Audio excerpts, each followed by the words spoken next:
Welcome. In today's quick guide, I'll show you exactly how to download your story on Snapchat using the latest update. Whether you want to save a memory or keep a copy before it disappears, this process is super simple. First, go ahead and open the Snapchat app on your phone. Make sure you're logged into your account so you can access your profile and stories without any issues. Once you're inside the app, look at the top left corner of your screen and tap on your Bitmoji or profile icon.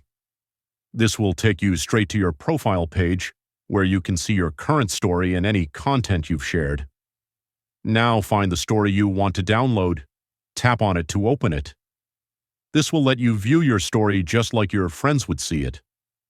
Next, while viewing your story, swipe up or tap on the small upward arrow icon. This will open additional options related to your story, including insights and management tools. From here, look for the download icon. It usually appears as a small arrow pointing downward. Once you see it, tap on it to start downloading your story. After tapping the download button, Snapchat will save the story directly to your device.